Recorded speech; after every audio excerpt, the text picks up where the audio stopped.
بسم اللہ الرحمن الرحیم۔ تاریخ میں کچھ زندگیاں ایسی ہوتی ہیں جو انسان نہیں، ایک پورا دور بدل دیتی ہیں۔ یہ کہانی ہے ایک ایسے شخص کی جس کے قدموں کی آہٹ سے مکہ کے سردار چونک جاتے تھے، جس کا نام سن کر کمزور کانپ جاتے تھے، لیکن پھر اسی شخص کے دل میں ایمان نے ایسی جگہ بنائی کہ فرشتے بھی اس کے فیصلوں پر فخر کرنے لگے۔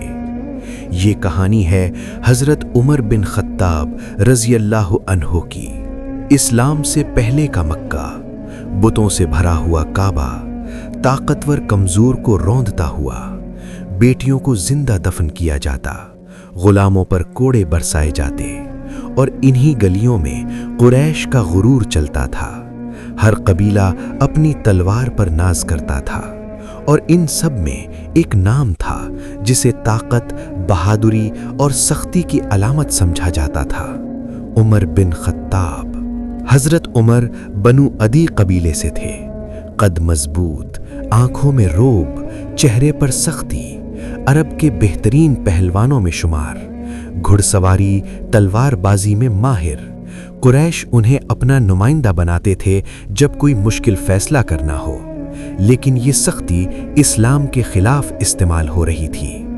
جب رسول اللہ صلی اللہ علیہ وسلم نے حق کا پیغام دیا، جب کہا گیا کہ اللہ ایک ہے، تو قریش تڑپ اٹھے، اور عمر اس غصے میں سب سے آگے تھے۔ وہ سمجھتے تھے کہ محمد صلی اللہ علیہ وسلم قریش کو توڑ رہے ہیں، اسلام کو اپنی تہذیب کے لیے خطرہ سمجھتے تھے۔ کمزور مسلمانوں پر تشدد ہوا، اور عمر اکثر اس ظلم میں شامل تھے، لیکن اللہ کو کچھ اور منظور تھا۔ ایک دن مکہ کی فضا غصے سے بھری ہوئی تھی۔ حضرت عمر گھر سے نکلے، تلوار ہاتھ میں تھی، دل میں ایک ہی فیصلہ: آج محمد صلی اللہ علیہ وسلم کا کام تمام کر دوں گا۔ یہ فیصلہ صرف ایک انسان کا نہیں تھا، یہ پورے کفر کا غرور تھا۔ راستے میں ایک شخص ملا، اس نے عمر کے چہرے کو دیکھا اور سمجھ گیا کہ آج خون بہنے والا ہے۔ اس نے کہا: اے عمر، پہلے اپنے گھر کی خبر لو، تمہاری بہن اور بہنوئی اسلام قبول کر چکے ہیں۔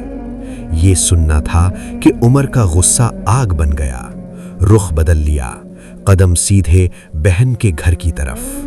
گھر کے اندر خاموشی تھی، لیکن ایک آواز، قرآن کی آواز۔ حضرت فاطمہ بنت خطاب رضی اللہ عنہا قرآن پڑھ رہی تھیں۔ عمر اندر داخل ہوئے، پوچھا: یہ کیا آواز تھی؟ انکار کیا گیا۔ غصہ بڑھا، بہنوئی پر ہاتھ اٹھایا۔ بہن بیچ میں آئیں اور ایک زوردار ضرب ان کے چہرے پر پڑی، خون بہنے لگا۔ خون دیکھ کر عمر رک گئے۔ یہ پہلا موقع تھا جب ان کا غصہ خود ان کے سامنے ہار گیا۔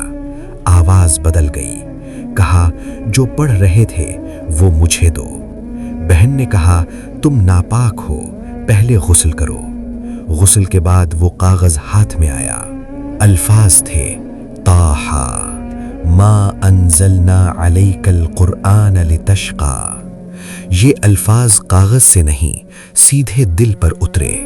یہ کوئی عام کلام نہیں تھا، یہ اللہ کا کلام تھا۔ عمر کے ہاتھ کانپنے لگے، آنکھوں سے آنسو بہنے لگے، سخت دل پگھلنے لگا۔ اسی لمحے عمر نے کہا: مجھے محمد صلی اللہ علیہ وسلم کے پاس چلو۔ یہ وہی شخص تھا جو قتل کے لیے نکلا تھا، لیکن اب ہدایت کی تلاش میں تھا۔ دار ارقم کا منظر، دروازہ بند۔ صحابہ نے سنا کہ عمر آ رہے ہیں، خوف پھیل گیا، لیکن نبی کریم صلی اللہ علیہ وسلم نے فرمایا: دروازہ کھولو۔ عمر اندر داخل ہوئے، سر جھکا ہوا، آواز کانپ رہی تھی۔ نبی نے فرمایا: اے عمر، کس ارادے سے آئے ہو؟ عمر بولے: یا رسول اللہ، میں گواہی دیتا ہوں کہ اللہ کے سوا کوئی معبود نہیں، اور آپ صلی اللہ علیہ وسلم اللہ کے رسول ہیں۔ اللہ اکبر۔ دار ارقم تکبیر سے گونج اٹھا۔ یہ صرف ایک انسان کا ایمان نہیں تھا، یہ اسلام کی طاقت تھی۔